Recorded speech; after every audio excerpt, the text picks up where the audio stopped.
Corações queridos, na presença, né? A gente já está acostumado e eu saúdo todos os aqui presentes, as visitas novas, né? Que estão aqui. E nossos irmãozinhos desencarnados também, que são muitos que estão aqui da presença. E que com essa chuva abençoada, né? Uma bênção a chuva, né? A gente estava todo esse tempo esperando aí a chuva, né? Queimar, todo mundo desesperado. E agora veio a chuva. Que beleza, que maravilha, né? Essa chuva abençoada. Está com um clima de Natal, né? E a gente já sente, né? Aqui dentro, nessa casa, da porta para frente, lá dentro a gente já se sente bem. E quando sai daqui, melhor ainda, com certeza. E já está o clima de Natal, né? Natal está aí, está chegando, né?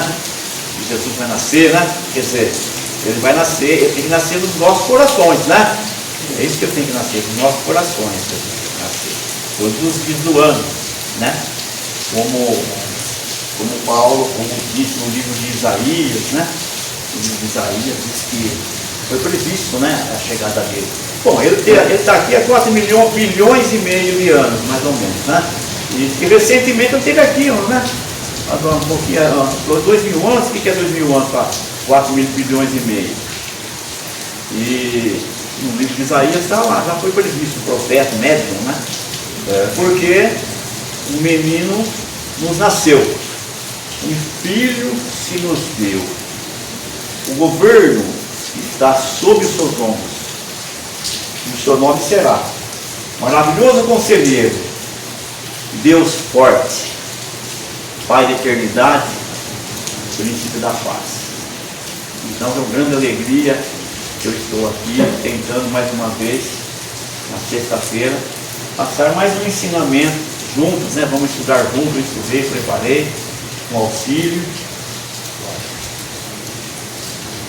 O recado de hoje, que é a parábola dos servos inúteis, tem outro nome também, outro servo trabalhador. Bom, por que parábola? A parábola é uma narrativa curta, feita numa linguagem figurada, para transmitir um conteúdo moral.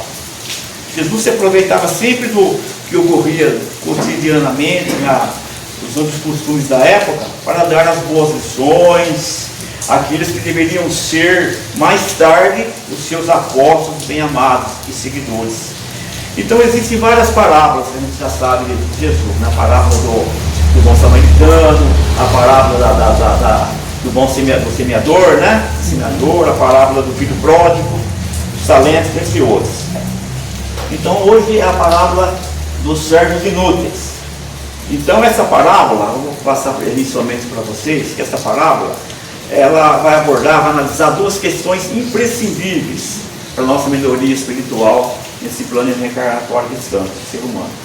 A primeira, o valor da fé e a sua força transformadora. Essa é uma. E outro ensinamento é o que fazemos, qual é o esforço que teremos que desenvolver para desenvolver essa fé, à luz da doutrina espírita, é claro. Então, a fé. Afinal, o que é a fé? A fé é a forma como cada pessoa enxerga a verdade, correto? Na Bíblia, a palavra fé transmite a ideia de confiança, de firme persuasão em acreditar em algo ou alguém. O apóstolo Paulo ensinou que a fé é o firme fundamento das coisas que se esperam, é a prova das coisas que não se veem. Então, é que precisou ver para crer, né? Então, o Evangelho segundo o Espiritismo, ele cita que a fé necessita de uma base, correto? Uma base que é a inteligência perfeita daquilo que se deve crer. E para crer não basta ver, é preciso compreender. Então essa aí é a fé raciocinada. Essa é a fé raciocinada que prega a doutrina espírita. E diz ainda o Evangelho de Jesus que a fé não se recomenda, mas se adquire. A gente tem que adquirir, tem que conquistar. Já falou conquista, né? Então, mais uma explicaçãozinha sobre a fé. A fé pode ser cega ou raciocinada, como disse, raciocinada. O que é a fé cega? A fé cega consiste na crença em dogmas especiais. Dogma no sentido pejorativo é uma decisão forçada. Então você vai crer em algo cego, você não vai questionar nada, você não vai verificar nada, certo? Você vai aceitar como verdadeiro como falso. Então aquela fé cega e que provoca inclusive o fanatismo religioso. Também se vê aí muitas coisas, catástrofes em relação a essa fé cega, né? Você vê terrorismo, eles matam em nome, é complicado a fé cega. Então a fé legítima, que é a fé raciocinada, dá uma espécie de lucidez que permite que se veja em pensamento a meta que se quer alcançar. Então essa é mais ou menos a diferença da fé cega e da fé raciocinada. Mas vamos ao texto evangélico.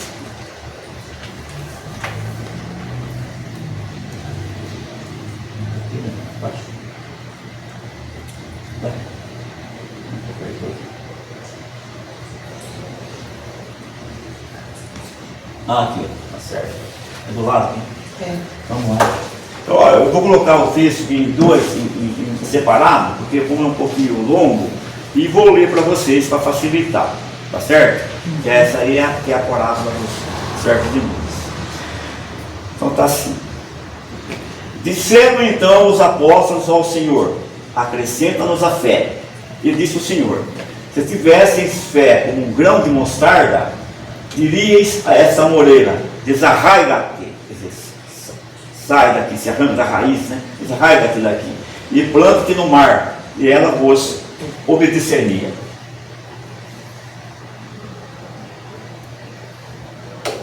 E em seguida, certo? E qual de vós terá um servo a lavrar ou apacentar o gado, a quem voltando ele do campo diga: chega-te e assenta-te à mesa?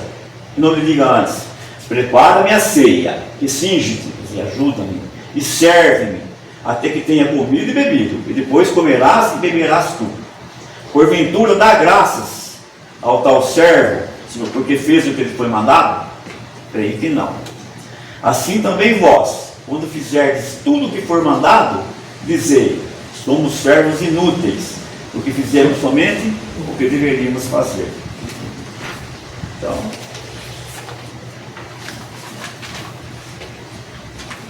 vamos entrar na palestra. Vamos ver em que circunstâncias que aconteceu Jesus disse isso. Jesus, como eu disse, ele se utilizava dos costumes da época para, de forma simples, trazer as verdades espirituais. Jesus não incentivava a escravidão, certo? Pois era comum naquela época os servos trabalharem no campo, na lavoura, certo? Chegava a tardezinha, eles iam servir o Senhor ainda, certo? Servir o servo, depois comer, preparar a mesa, aí só depois que eles iam cuidar de si. Esse era costume, geralmente não tinham servo, né? Eles tinham o Senhor, tinham o servo.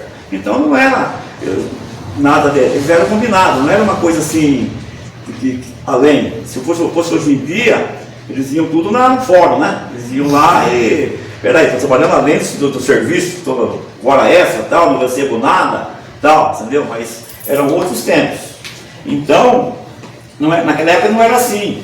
Os servos trabalhadores sabiam que estavam fazendo a sua obrigação, certo? E os senhores pensavam que não deviam nada mais. Nenhum reconhecimento, nada. Era o combinado. Então, o combinado não é caro, certo? Então, Jesus estava a caminho de Jerusalém com seus apóstolos.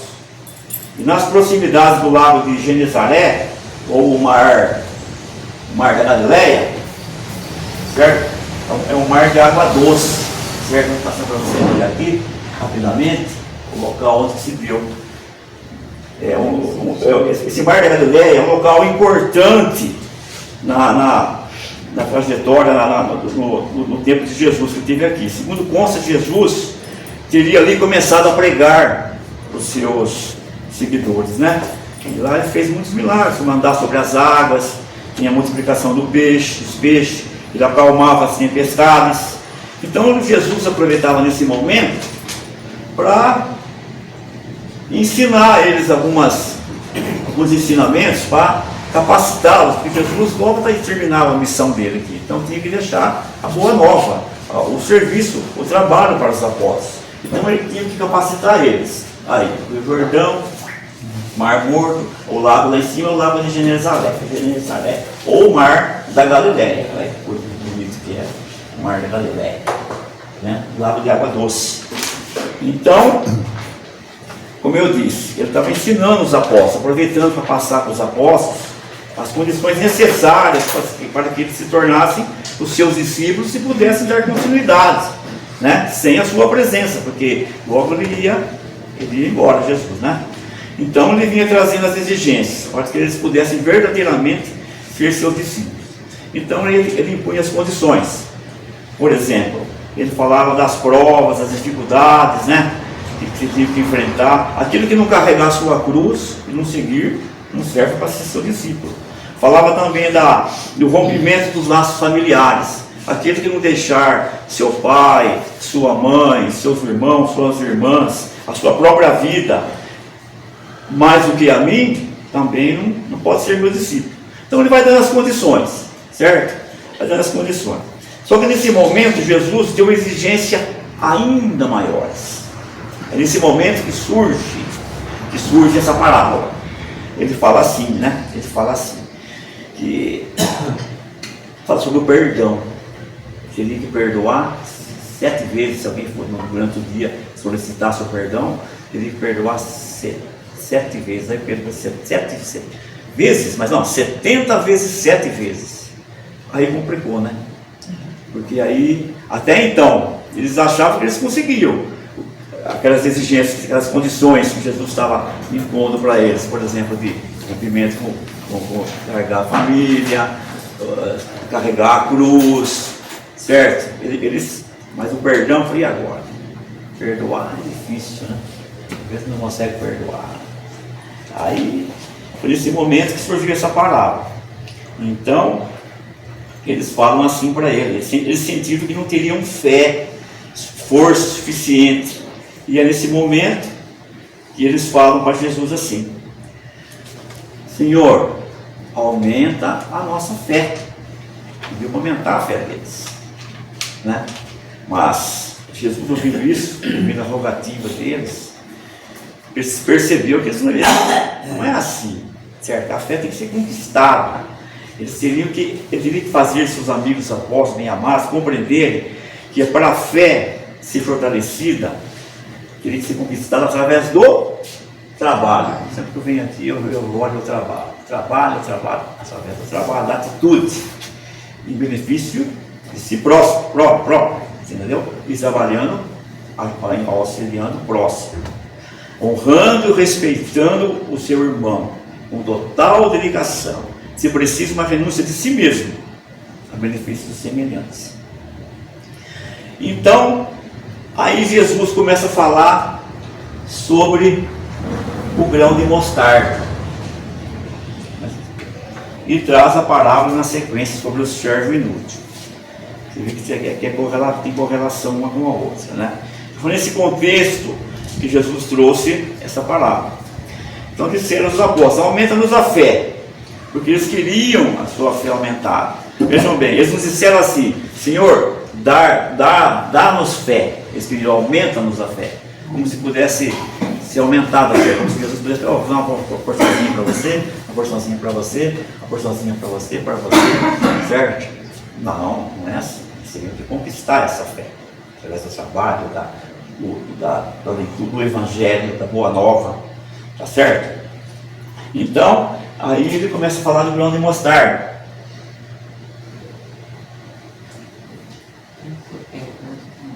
Está aí o grão de mostarda, fala aí.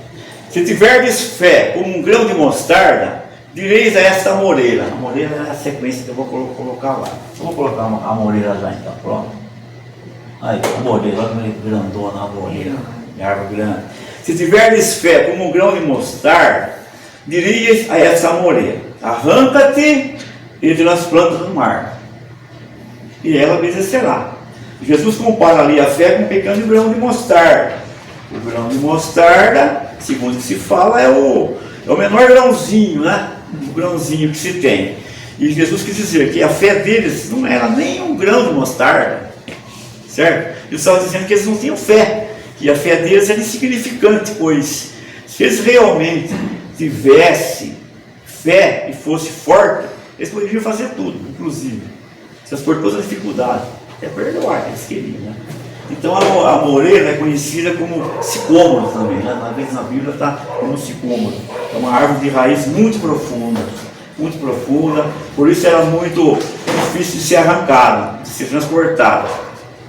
Aí o contraste, né, do pequeno grão de mostarda com a moreira gigantesca.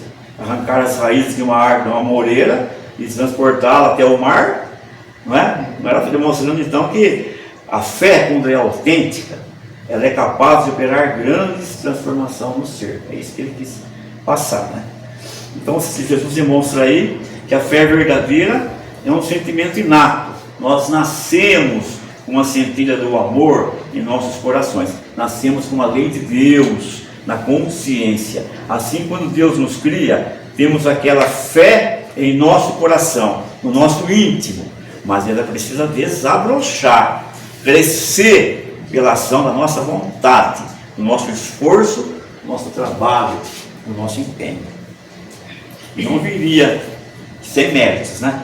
Não viria como muitas vezes nós queremos, né? Queremos receber as graças de Deus sem esforço nenhum, né? Nós queremos tudo de mão beijada, não é verdade? E não é. Então Jesus estava demonstrando muitas vezes que nós queremos, quer dizer, sem esforço a gente não iria conseguir de jeito nenhum. Aí ele fala que a fé é o salário do bom servo. Quanto mais nós trabalharmos, com empenho e dedicação, mais fé nós iremos conquistar. Porém, essa fé não pode ser conquistada sem experiência. Você vai conquistar a sua fé, você vai passar pela sua experiência, eu vou passar pela minha, outro vai passar pela dele. Então é a gente que vai experimentar as dificuldades, o esforço, o trabalho para conquistar a fé, porque a fé é o salário do bom obreiro. Então o que nós estamos produzindo? Vamos pensar, que experiência eu estou tendo para ter a minha fé fortalecida? Nós ainda temos muitas deficiências, né? No caso dos apóstolos, a transformação, o empenho seria a necessidade de trabalho para que eles pudessem adquirir a fé, certo? Jesus quis passar isso para eles. Então aí ele continua: qual de vós que tendo um servo, aí vem a palavra do servo inútil, vem a complementação, né? Qual de vós que tendo um servo ocupado na lavoura, guardando o gado, lhe dirá quando ele se recolher do campo: vai já pôr-te à mesa? Ou ao contrário, lhe ordene: prepara-me a mesa. Aqui quando ele fala ocupado na lavoura ou guardando o gado, e prepara-me a ceia, esteja alerta. Jesus está na verdade trazendo duas ordens de atividades que são necessárias para o progresso evolutivo. No primeiro são os serviços na seara do Senhor, para recebermos o salário. Qual é o salário? A fé. Ocupado na lavoura.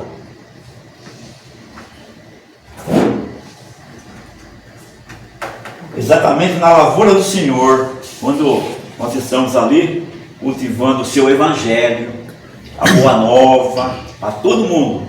A lavoura não alimenta a todos, não é algo plantado para todos. Então esse aspecto que ele está dizendo é sempre espiritual, né? Então está aí. E guardando o gado. Um gado bezerrinho aí, né? Guardar o gado ali já tem um sentido de uma certa autoridade, uma certa responsabilidade maior, no sentido de que aquele que está guardando o gado é aquele que está promovendo a instrução da boa nova, o evangelho de Jesus, em relação às outras pessoas. Então seriam as pessoas, certo? Ou seja, cuidando, orientando, falando da boa nova, falando de Jesus, do perdão, da fé, tudo isso que eu estou falando aqui. Então ele diz: quando nós estamos nos nossos serviços cotidianos na seara do Senhor, nós precisaremos bem cumprir para que tenhamos o direito ao pagamento, ao salário, que é a fé. E o outro lado, a outra lição, cuidados com o Senhor, que é servir, cingir, colocar a mesa. Primeiro estava cuidando da lavoura, do gado. Agora, cuidados com o Senhor, preparar a mesa, a refeição, para depois se cuidar, né? Quem é o Senhor nessa parábola? Representa Deus, correto? Estamos trabalhando na lavoura de Deus, cuidando de Deus. Quando ele diz, prepara a minha ceia, cinge-se e serve, ele está dizendo, você deve cuidar do Pai. Mas como eu vou cuidar de Deus? Ele é soberano. Eu tenho que cuidar das suas obras, cuidar do seu rebanho, dos interesses do Senhor, certo? Eu ajudo a terra, quando estou ajudando a terra no seu processo de evolução, eu estou cuidando do Senhor. Então Jesus está nos mostrando que devemos estar diariamente, cotidianamente, trabalhando na lavoura do Senhor, levando a divulgação do seu Evangelho, cuidando do gado, ou seja, cuidando também das pessoas, dos nossos irmãos, próximo, que significa cuidar dos seus interesses. Logo, aqui que estão mais importantes que a gente vai na palavra, não é cuidar por obrigação, é por um dever moral.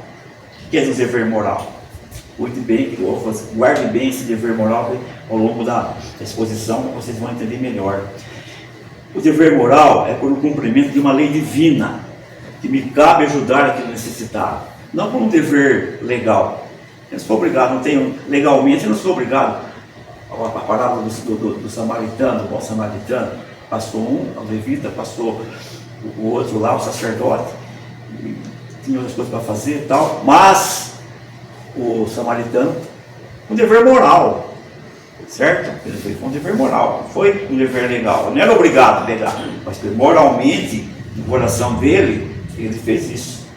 Então, é aqui que nós vamos entender a questão que ali traz em ser um servo útil ou inútil. Ele fala do servo útil e do servo trabalhador, né? No fim ele fala assim, somos servos inúteis, pois fazemos somente aquilo que deveríamos fazer. Mas como assim? O que ele quer dizer com isso? Ele quer dizer que nós, quando apenas fazemos o ajustado, o combinado, o acertado, o pago pelo dever, pelo dinheiro, eu sou colocado como um servo inútil, pois eu não excedo as próprias expectativas, nem minhas e de quem me contrata.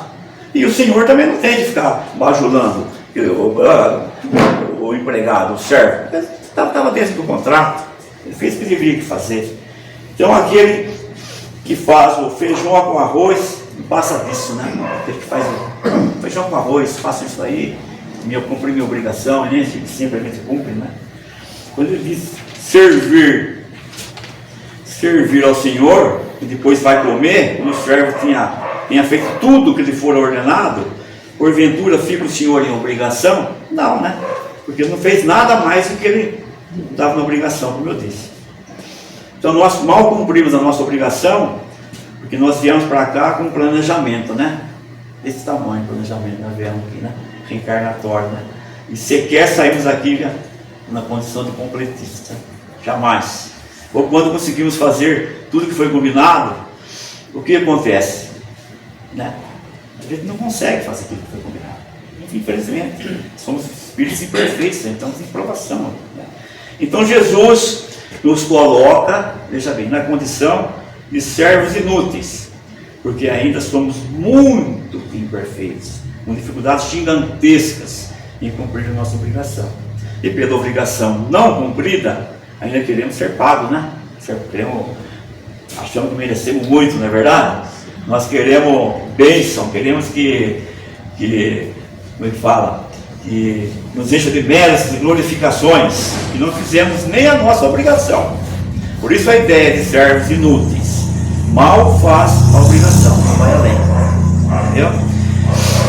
O servo trabalhador, sim, cumpre sim as suas tarefas, né? Ele não apenas por salário, mas pelo Senhor, mas aquele que tem um real devotamento ao trabalho, dever moral, que eu disse, porque busca trabalhar pelo reino dos céus, trabalhar para Jesus. E não se preocupem apenas no cumprimento da sua função.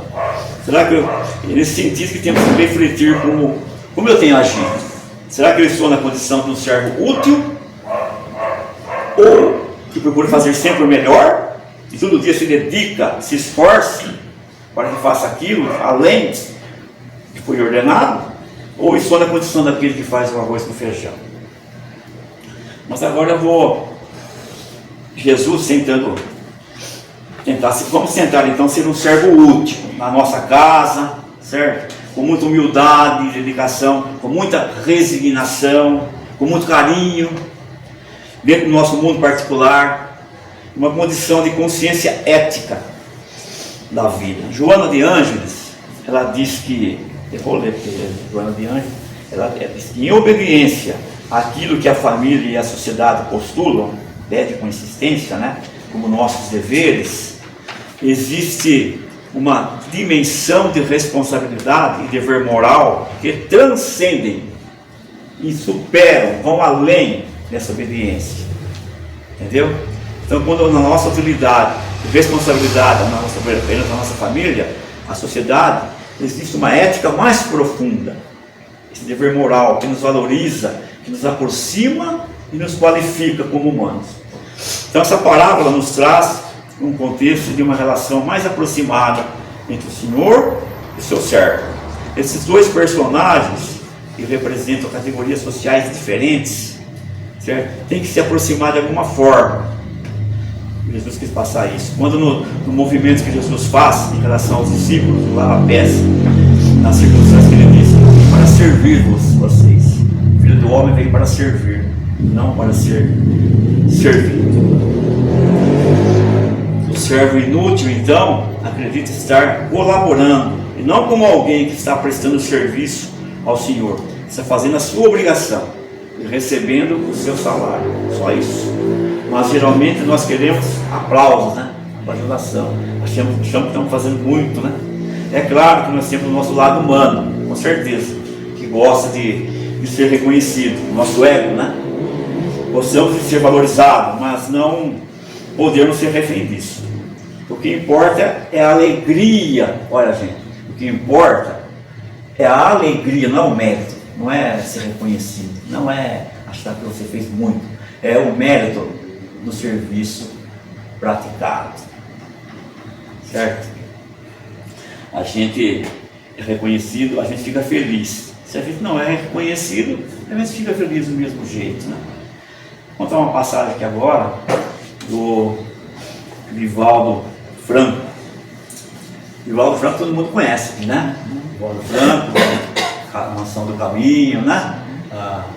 O guia espiritual dele, a Joana de Ângeles, né? O guia espiritual, mentora dele, né? O Divaldo Franco, certa vez na Mansão do Caminho, eu estava na fila, né? Atendendo as pessoas. Depois da palestra, ele precisava dar a doutrinária, ele ficava das 9, né, até as 5 horas da manhã, atendendo um por um. E varava a madrugada. Aí ele disse que depois, às 3h30 da manhã, já com uma fome de desencarnar. A fome de desencarnar é dura, hein? Uma fome de desencarnar. Chegou uma senhora lá. Uma senhora se aproximou e começou a dizer: olha, eu vim aqui porque eu estou com muitas necessidades.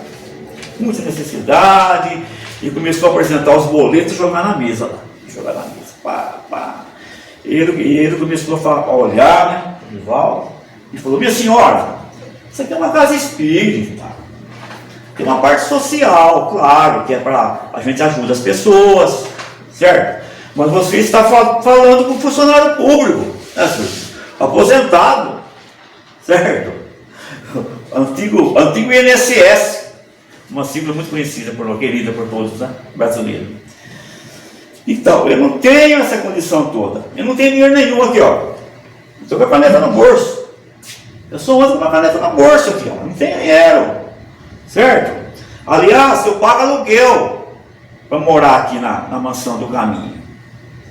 A gente sabe que Divaldo, a vida inteira, pagou aluguel para morar na Maçã do Caminho, né? Ele pagou, né? A vida inteira. Para morar lá, para ninguém dar o que falar nada, para que ninguém acusasse que ele estava abusando da obra. Porque poucas pessoas sabem disso, ele pagava aluguel. O salário dele, olha aqui, ó, era dividido em aluguel, que ele pagava para morar lá, ficava na Maçã do Caminho, uma mulher que ele pagava para passar roupa ferro dele, e o que sobrava, ele cortava o cabelo. Um cara lá, muitos anos, cortava o cabelo lá. Então, e para que ninguém acusasse que ele estava abusando, né, da obra. Poucas pessoas sabem disso. O salário dele era assim, então. Aí, o que aconteceu? Ele falou assim: eu moro aqui de aluguel, minha senhora. Ela disse: ah, não, mas o senhor e vocês devem ter alguma coisa. Mandaram eu vir aqui no caminho. Eu vim aqui no caminho e vocês têm que dar um jeito aí, vocês são bons de coração. E foi falando. E de volta, como estava com sono e com uma forma de desencarnar, 3:30 da manhã, foi ficando irritado, nervoso. E aí, o que aconteceu? Ele falou assim: puxa vida, né? Esse mundo é muito engraçado, né? Pessoas de bom coração que podiam ajudar, ficam mandando esses pepinos para a gente aqui.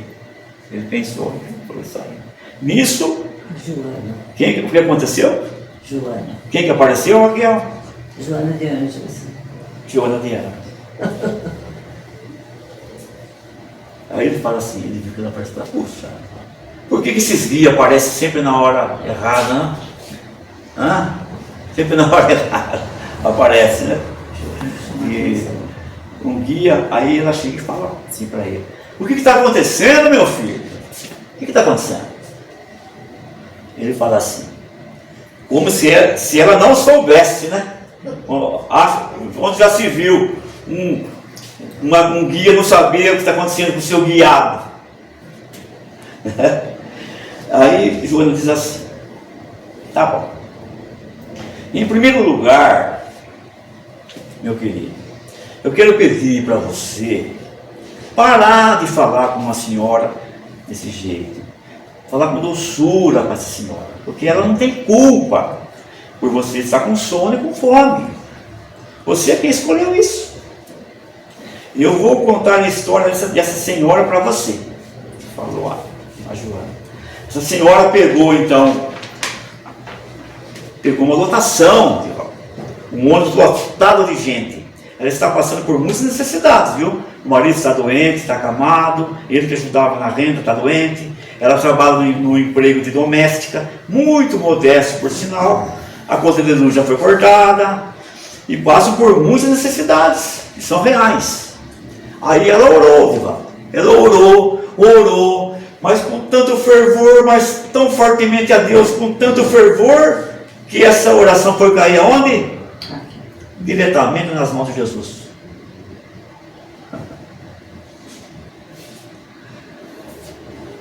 Chegou na mão de Jesus. Aí Jesus chamou seus embaixadores,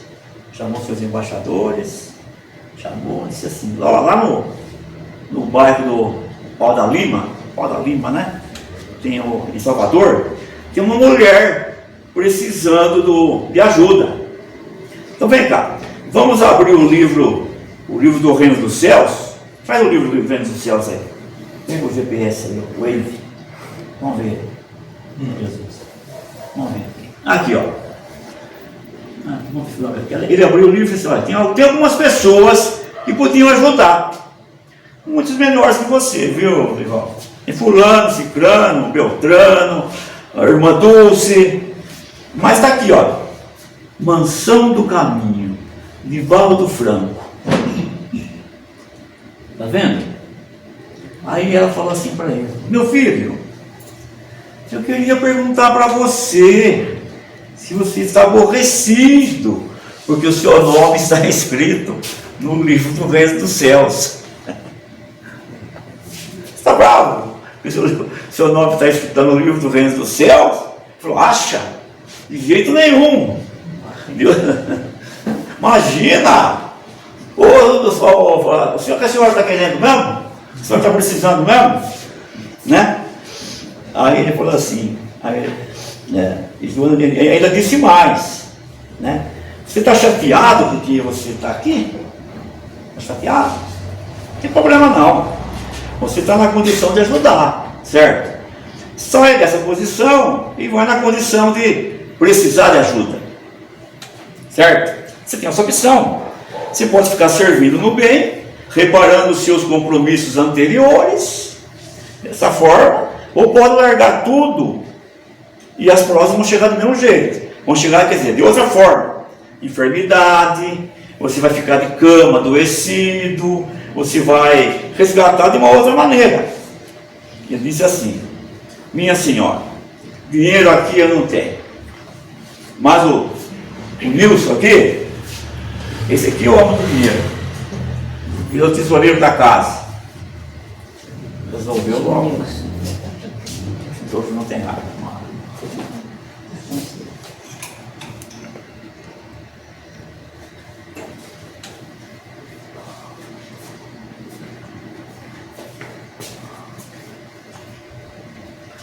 Então, gente,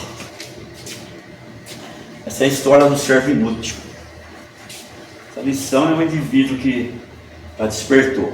E ao despertar, o servo útil que despertou, ele sabe que o serviço que ele já faz já dá a ele o prêmio que ele tanto quer. Não de fora. O valor está em si mesmo, ou seja, no serviço, né? É inútil nesse sentido, pois o salário do trabalhador está na própria alegria do bem-estar, do benefício do serviço. O resto, a consequência que é o mérito espiritual, blá, blá, blá, isso vem depois, né? A gente faz a nossa parte, não esperando o retorno imediato, porque às vezes não é imediato. Então o bem que eu estou fazendo hoje, não necessariamente terá o retorno imediato, mas o benefício do próprio bem-estar. O benefício do próprio bem-estar pelo serviço realizado já é o salário do servidor, ou do simples servo, chamado na parábola do servo inútil, né?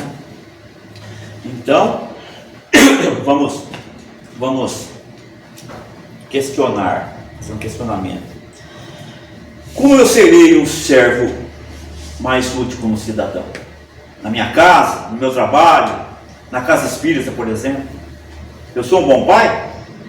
Eu sou uma boa mãe? Eu dou tudo para os meus filhos? Videogame, bicicleta, skate, celular agora, né? Boneco, cachorrinho quando pede. E aí? Eu tenho estou numa condição financeira boa, eu dou. E a sua presença, o seu tempo? Você tem oferecido isso para o seu filho? E aí? Você dar bens materiais, até que não tem muito problema não. Você se doa para a sua família. Agora, você dá algo a mais do que a obrigação que a gente tem dentro da família. Porque a sua doação vai refletir no futuro de quem será o seu filho. Porque nós somos exemplos para eles. E você, filho? O que está fazendo de diferente para os seus pais, além de estudar e tirar boas notas? O que está fazendo para contribuir para a harmonia da sua casa, da sua família?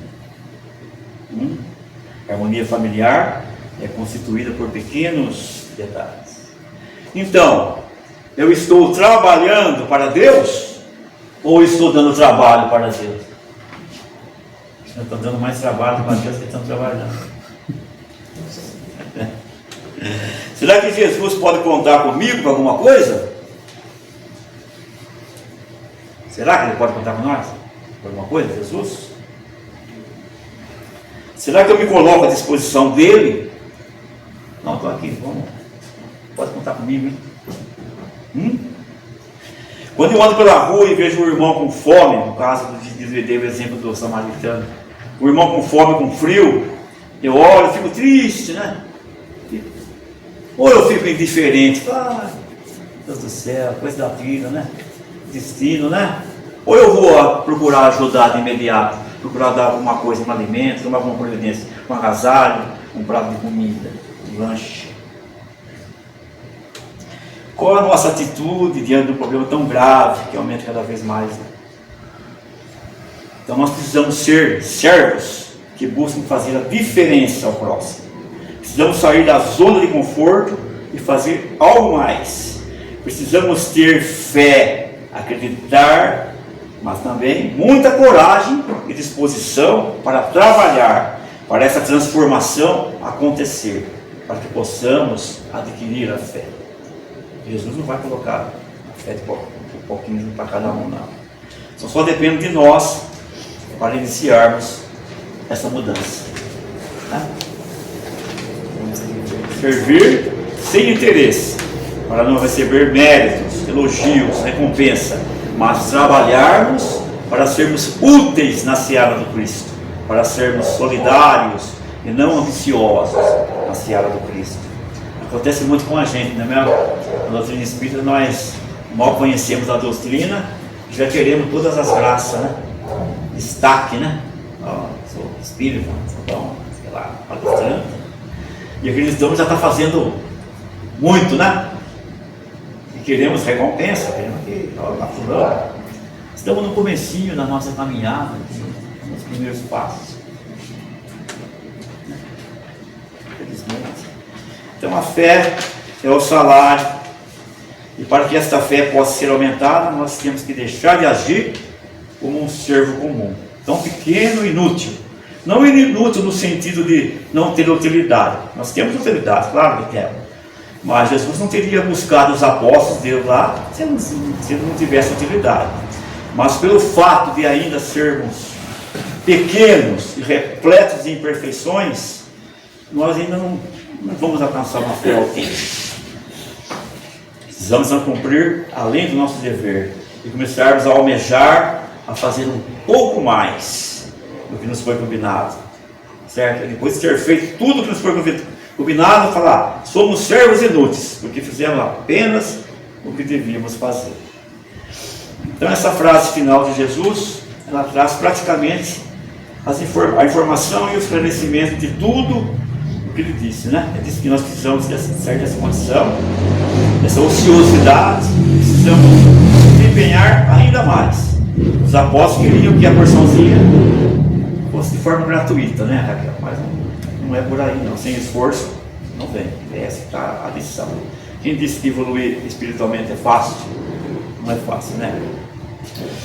Então, onde você estiver, com a pessoa que você estiver, nas condições que você tiver, você pode trabalhar assim para a sua riqueza espiritual, juntando tesouros no céu, onde os ladrões não roubam e nem as traças o destroem. Então esse servo inútil é a oportunidade para que possamos entender a nossa situação e a nossa pequenez de cada um diante do Criador. Precisamos sim servir de modo incondicional, gratuito, movidos pela fé, pelo desejo de fazer o bem, não esperando a retribuição. Se fizermos só a nossa obrigação, seremos aqui colocados como servos inúteis, como Jesus colocou. Não vai dizer, então, eu não tenho fé, nós não temos essa fé, não sei o que lá. Então o que nós precisamos fazer? Trabalho, divulgação do Evangelho, o povo, o gado, as pessoas, a lavoura do Senhor, a dedicação, a conduta, a boa conduta, que é difícil manter, o treino trilho, que essa fé nós iremos conquistar com certeza. Jesus disse, continua trabalhando, trabalhando, trabalhando. Assim, ainda somos sim servos pequenos, inúteis, mas amanhã, com esforço e dedicação, reconhecendo que não é fácil, mas perseverando sempre, nós vamos nos tornar servos úteis. Vamos fazer além da nossa obrigação. Vamos aumentar a nossa fé e vamos conseguir vencer e suprir todas as exigências para sermos discípulos do Senhor. Vamos conseguir até perdoar, como os apóstolos queriam, né? Assim, terminamos nosso estudo de hoje. Grato pela atenção concedida. Muita paz a todos.